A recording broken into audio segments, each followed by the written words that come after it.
Lorsque vous arrivez à Goma, vous pouvez croire que tout va bien. On voit une résilience au sein de la population malgré les difficultés.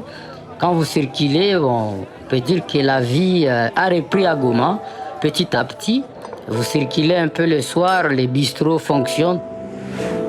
Mais ce qu'on ne voit pas, c'est beaucoup plus cette peur qui demeure au sein de la population de Goma. Il ne faut pas aussi oublier qu'il y a toujours et toujours des cas de règlement des comptes, des cas d'assassinat ou d'arrestation arbitraire. Ça continue à se passer bien que timidement et camouflé, d'une manière camouflée.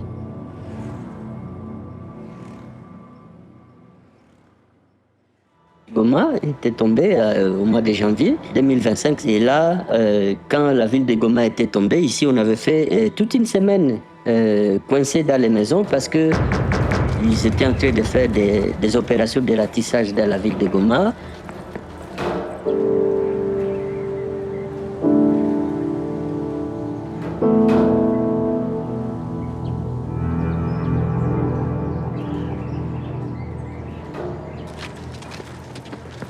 Il commençait à suspecter tout le monde. Il y a eu beaucoup d'opérations de ratissage dans les quartiers populaires et périphériques de la ville. C'est là où on a enregistré pas mal de cas d'arrestation arbitraire, de recrutement un peu, on peut dire, forcé des jeunes, donc des arrestations de masse. Et ça terrorisait vraiment la population. Et en parallèle, les mêmes militaires FARDC, les mêmes groupes armés rivaux, eux-mêmes aussi, ont été instigateurs de beaucoup de cas de criminalité, d'insécurité en ville.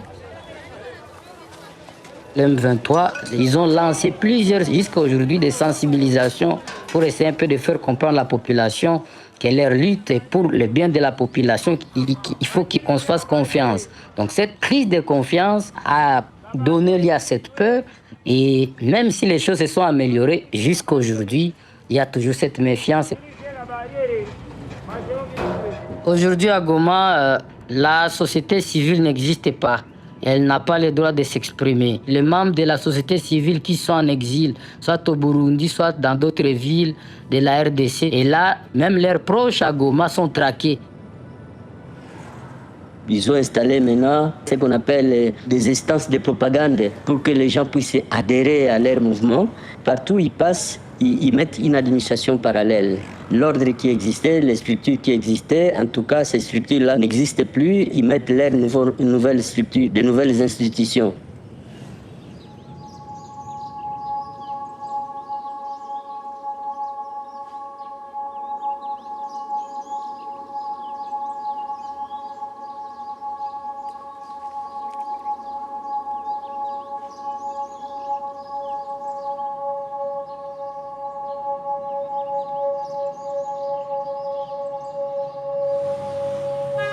Il faut comprendre que Goma, c'est le chef-lieu des autorités M23. Donc Goma, ils essaient un peu de renforcer la sécurité et de rassurer tout le monde. Goma est comme une vitrine pour eux.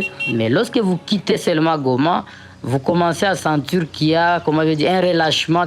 De plus en plus de braquages, de plus en plus inaccessibilité dans certaines zones. Il y a des zones où l'M23 n'a jamais même foulé les pieds et c'est les groupes armés rivaux ou des milices qui gèrent les coins.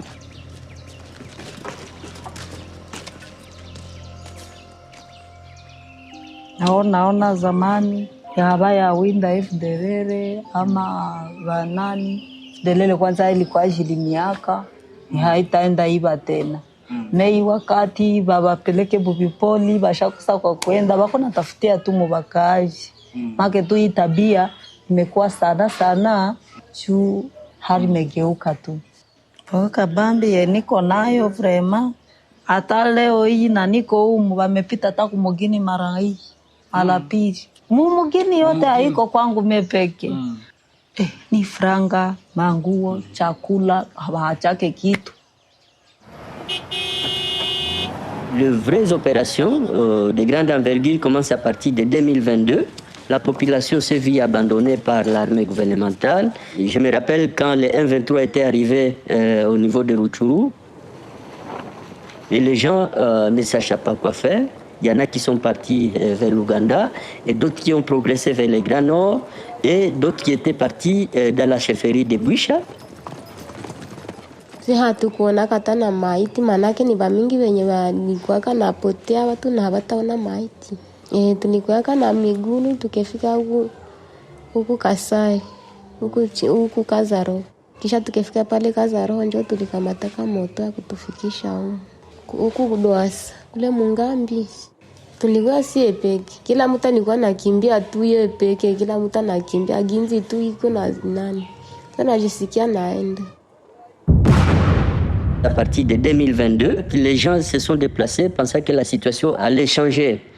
Et finalement, plus le mouvement avançait, plus ça provoquait un mouvement pendulaire de la population. Donc un mouvement perpétuel. Et même les gens aujourd'hui qui ne sont pas encore sur le chemin de retour actuellement, ils pensent que s'ils reviennent et que le combat revienne, ils seront encore dans l'obligation de prendre encore une fois le chemin de refuge. Avant la prise de Goma par les autorités M23, à Goma, il y avait plusieurs camps de déplacés avec près de 700 000 déplacés. Après la prise de Goma, les camps ont été forcés à être démantelés. Certains déplacés ont jugé bon de rester en ville de Goma pour des raisons de sécurité personnelle, mais aussi du fait qu'ils nous disaient que leurs villages ont été détruits et cette catégorie de personnes sont vraiment de plus en plus vulnérables, sans travail.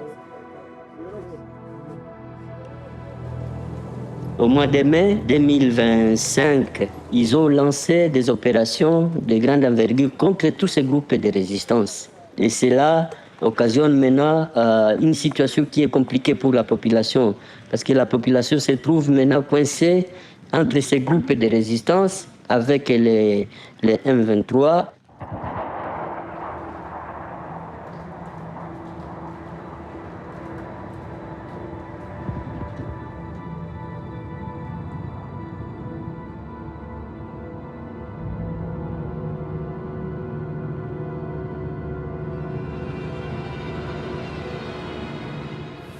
Tulitoka tukakimbia, balimuana masasi Binza alikufa mwezi wa 8 le 3 balikuwa kwa mshamba shaba chama na bako nenda mu maoperasyon zabo njo akabauya kule. Nikia tukakimbia saa nilienda na bwananga nakufa aramwa nikafanga nikatoka bila na kitu. Sie wote betu make gisi tulikuwa nenda tumika kule kwa mashamba. Tulitoka kako na tuko watu kama 25. Kila mtu yuko naenda kwa milima yao. Ils ont interdit à la population de ne plus accéder dans leurs champs. Ça aggrave encore la situation au niveau de la survie de ces gens. Mais quand les M23 arrivent, ils disent, voilà, pour que cette population ne puisse pas continuer à collaborer avec ces groupes rivaux, il faut les interdire d'accéder dans leurs champs. La population rurale ne vit que de l'agriculture et lorsqu'ils ont des difficultés à accéder à leurs champs plus tôt, compte tenu des contextes des groupes armés, ça plonge cette population dans la malnutrition. Kinanifikiza hapa ni magonjwa ya bwaki. Kutoka kwa mapendo, balikuwa mapasa. Kutoka kwa mapendo mwa deja akaenda, akakufa. Nafaa 3 semaines et demie. Mimi ndio kisi nilikuwa na wazia juu si pate bui, pate malegime za kawaida zetu kwa nakula. Siguse kufranga nijiuzie mimi napenda na vya kutunzisha wa mtoto.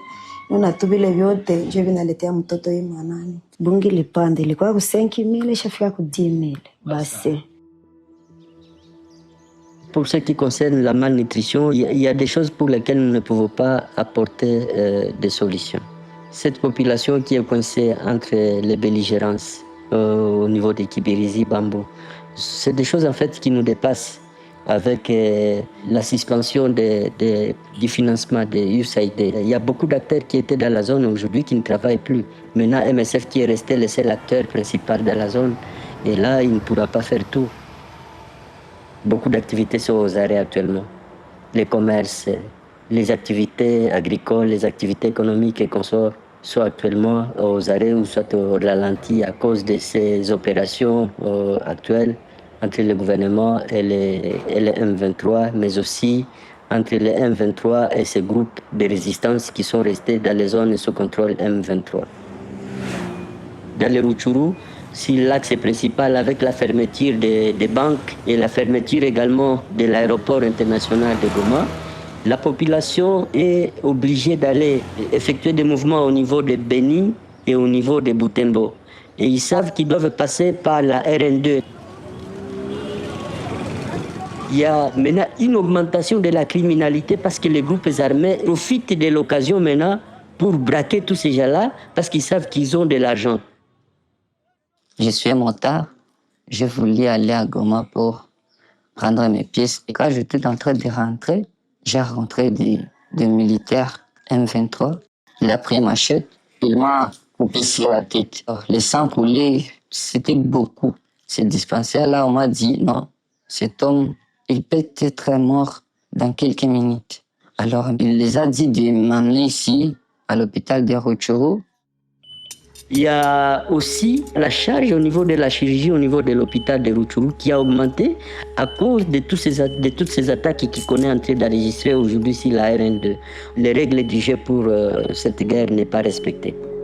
Les structures de santé qui sont bien, des espaces humanitaires qui devraient normalement être protégés par les belligérants, mais qui ne le sont pas non plus. Il y a des populations en fait qui sont interdites d'accéder aux soins.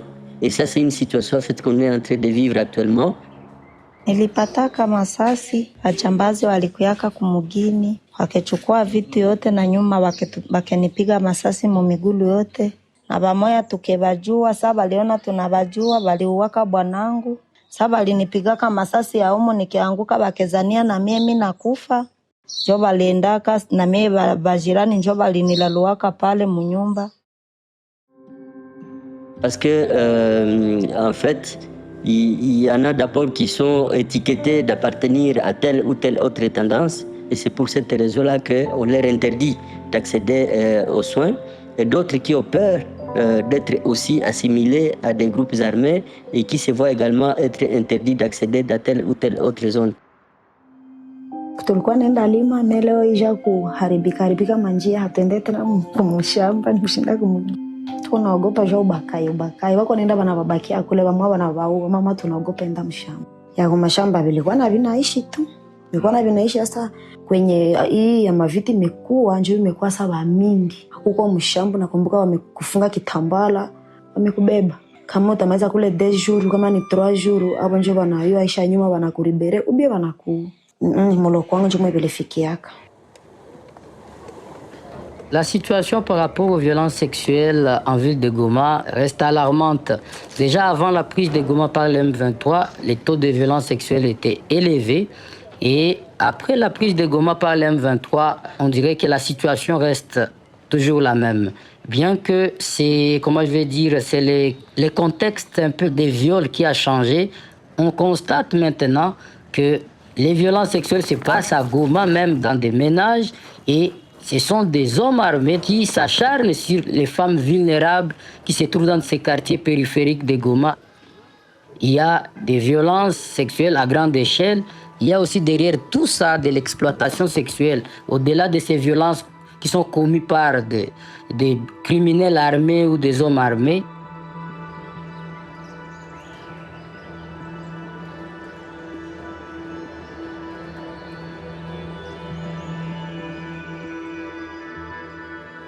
La situation de l'accès aux soins aux femmes en ville de Goma devient de plus en plus compliquée déjà du fait de cette problématique des violences sexuelles en hausse, mais aussi du fait de la rareté de la gratuité des soins, étant donné qu'il y a eu des coupures des fonds humanitaires, en particulier les fonds de USAID. Cela fait à ce que ces femmes ont de plus en plus de difficultés à accéder aux soins dans un contexte où ils en ont vraiment besoin. Dans nos consultations, on constate une hausse des cas des IST et bien sûr c'est lié à tous ces cas ou tous ces taux élevés de violences sexuelles, comme je l'ai dit. La précarité des femmes et la précarité de la vie ces derniers temps en ville de Goma laisse la place à l'exploitation sexuelle qui fait à ce que plusieurs femmes, pour des questions de survie, sont exploitées sexuellement.